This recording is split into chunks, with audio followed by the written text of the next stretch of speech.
H-I-J-K-L. And M stands for two things: speed and handling. This is the new £50,000 BMW M3. From its featherweight carbon roof to ground-hugging diffuser tail, it's the most exciting car to be launched this year.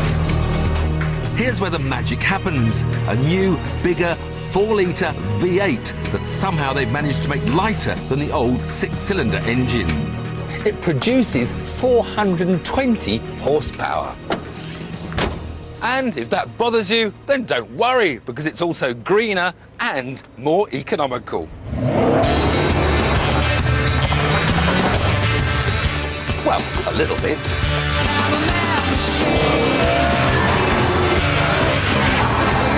It's not so much an engine, more a laboratory, made in the same place that BMW build their Formula One engines. Even the humble spark plugs lead a double life as high-tech sensors of fuel density. The engine's brain carries out 200 million computations every second, and that's enough to beat Kasparov at chess, making this the most advanced road engine in the world. With 20% more power and 10% more torque, the V8 has given the M3 a somewhat lazier personality. Its power delivery just doesn't seem quite so urgent. But you only need to explore the throttle to reveal the beast within.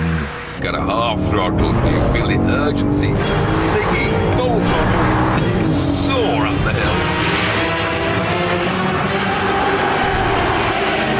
0 to 62 comes up in just 4.8 seconds. That's quicker than a Porsche 911 and exactly the same as arch rival, the Audi RS4. Top speed is limited to 155, but how you get there depends on whether you use the power button.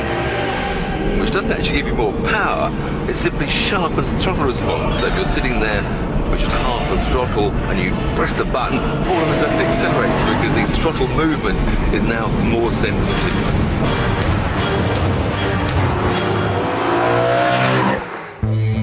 But it's the car's traction control settings that really impress. Here's a standing start with the traction control fully on. Go for a big and it sort of goes nowhere fast. The power is reined in, leaving you stuttering off the line. Now if I switch the traction control off, try the same sort of dynamic start with lots of rev.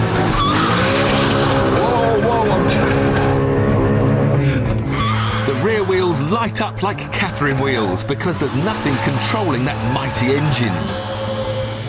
Now select M dynamic mode. Now the big start and it launches you off. The Goldilocks setting. Not too much, not too little, just right.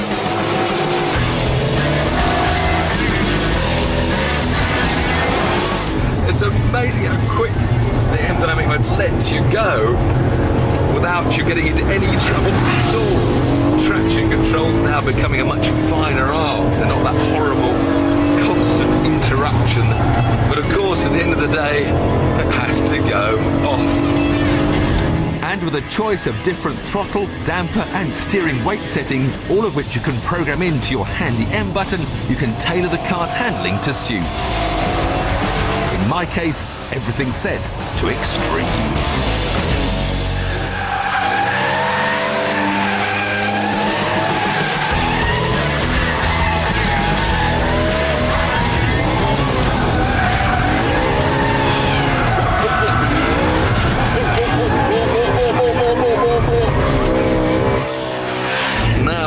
Understeer pushing into the corner, but as soon as you tap the throttle, you can get that back to do the turning for you.